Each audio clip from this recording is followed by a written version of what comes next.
Chrześcijańskie spojrzenie na świat ukazuje hierarchię istniejących bytów od czysto materialnych do czysto duchowych. Wznosząc się od najniższych w górę, napotykamy materię nieożywioną, ożywioną rośliny i zwierzęta, człowieka jako istotę materialno-duchową, duchy czyste stworzone i na szczycie Boga jako ducha niestworzonego, nieskończenie doskonałego. Istoty materialne poznajemy bezpośrednio zmysłami oraz refleksją umysłową.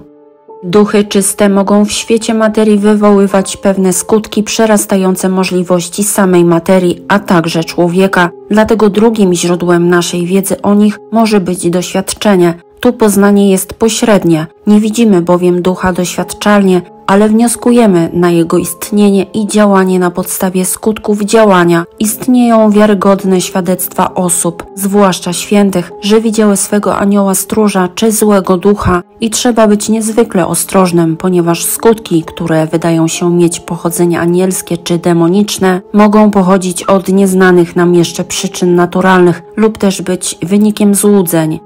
Wszyscy aniołowie są istotami stworzonymi bezpośrednio przez Boga. Jako stworzenia aniołowie są istotami nieskończenie niższymi od Boga i całkowicie od Niego zależnymi w istnieniu i możliwości działania. Podobnie jak wszystkie inne byty stworzone są nieustannie zachowywanymi przez Boga w istnieniu, czyli jak gdyby nieustannie stwarzani. Według Kościoła wszystkie duchy zostały stworzone przez Boga jako dobre, a część z nich stała się złymi. Aniołowie, a więc także złe duchy, są istotami całkowicie duchowymi. Nazwa ta dotyczy ich statusu ontycznego, bytowego, w tym znaczeniu, że nie mają w swoim bycie żadnej materii. Istoty czysto duchowe są dla nas niepoznawalne bezpośrednio. Byty duchowe opisuje się jako coś niezależnego od materii w istnieniu i działaniu, czyli jest to duchowość całkowita. Dawniej niektórzy uważali, że złe duchy mają jakieś ciało z subtelnej materii. Przedstawienia ikonograficzne demonów pod postacią zwierząt i potworów mają ukazać ich moralną autodegradację. O duchowości niecałkowitej, która dopuszcza możliwość zależności zewnętrznej od materii, możemy mówić w przypadku duszy ludzkiej. Będąc duchami czystymi duchowo, są złe duchy nieczyste moralnie, ponieważ żyją w grzechu i czynią zło i dlatego bywają nazywane duchami nieczystymi, domyślnie w znaczeniu moralnym.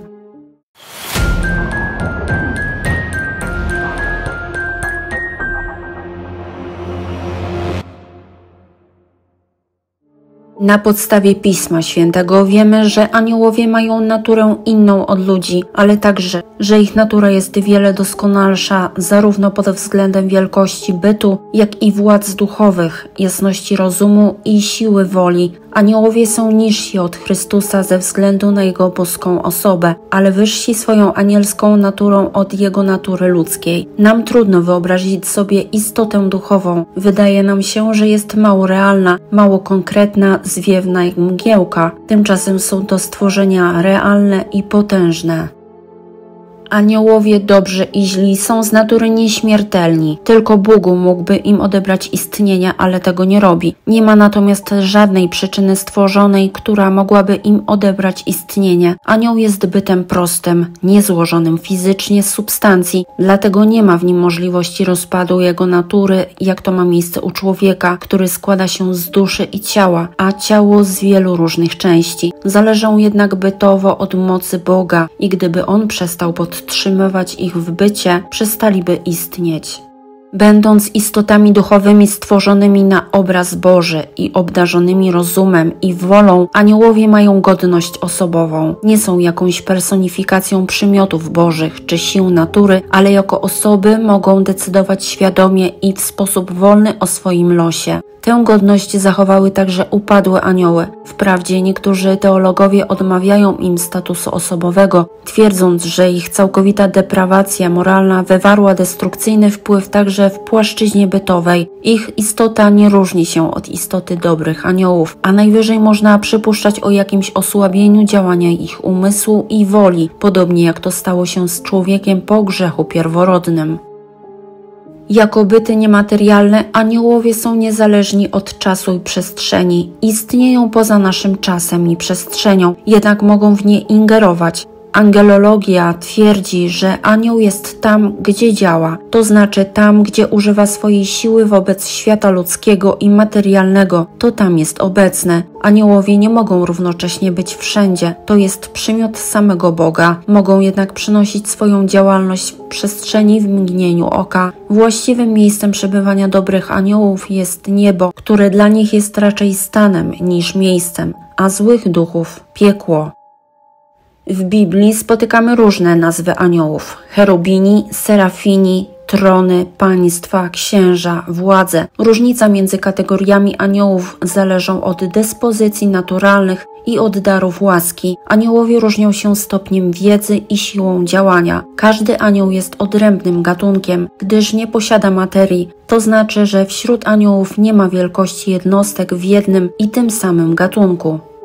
Tradycja patrystyczna podaje różną ilość grup aniołów. Zwykle mówi się o 9 chórach, kategoriach anielskich, z których 3 najwyższe, serafini, cherubini, trony, służą samemu Bogu, 3 pośrednie, zwierzchność, państwa, moce, służą wszelkiemu stworzeniu, 3 niższe tylko ludziom, księstwa dobru całej ludzkości, archaniołowie poszczególnym narodom, aniołowie jako aniołowie stróże poszczególnym ludziom. Upadłe anioły pochodzą z różnych kategorii. Im wyżsi i silniejsi mają władzę nad niższymi i słabszymi i mogą się nimi posługiwać.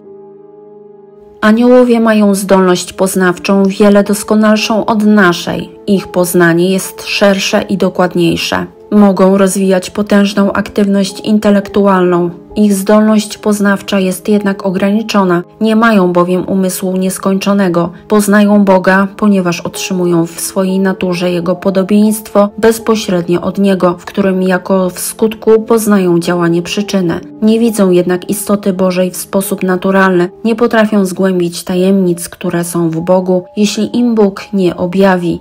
A mamy podstawy sądzić, że Bóg objawia się każdemu aniołowi w innej mierze.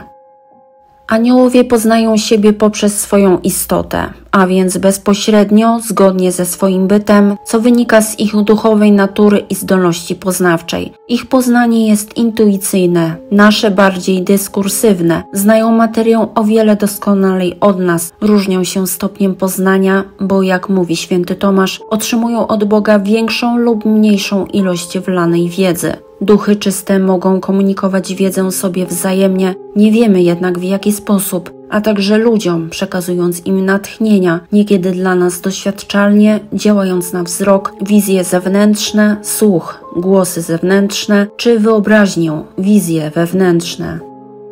Przenikając materię intuicyjnie, aniołowie o wiele doskonalej od nas poznają ją i jej prawa, dlatego mogą przewidzieć własne wydarzenia w świecie materialnym, jakich my nie potrafimy przewidzieć, na przykład trzęsienie ziemi. Na pewno znają nasze ciało o wiele lepiej od nas, stąd mogą na przykład znać i przewidzieć pewne ukryte choroby, których objawy nam się jeszcze nie ujawniły. Mogą poznać treść naszych wyobrażeń i rodzaj naszych uczuć, ponieważ jedno i drugie ma ścisły związek z ciałem.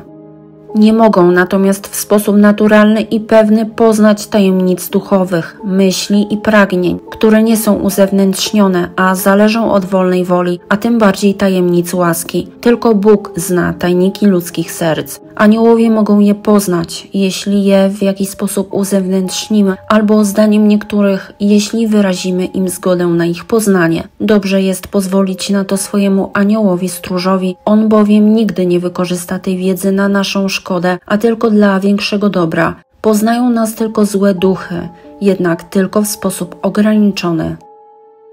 Jako osoby aniołowie mają wolną wolę i odpowiednią moc do działania, wiele większą od ludzkiej. Nie mają jednak mocy stwórczej. Różnią się między sobą siłą woli i działania, podobnie jak różnią się wielkością wiedzy. Żaden anioł, ani dobry, ani zły, nie może wymuszać w naszej duszy czysto duchowych pragnień i decyzji, tak jak nie może bezpośrednio tworzyć w nas myśli. Może to czynić jedynie pośrednio, poprzez nasze niższe władze. Aniołowie mogą dokonywać rzeczy nadzwyczajnych w świecie materialnym, lepiej od nas wykorzystywać siły natury dzięki głębszej ich znajomości, chociaż trudno określić, jak daleko sięga ich władza w świecie widzialnym. Mogą panować nad ludzką wyobraźnią, tworząc w niej wyobrażenia nad naszymi uczuciami, wywołując emocje pozytywne lub negatywne i wpływać w sposób ponadzwyczajny na nasze zmysły w postaci zjaw czy hałasów.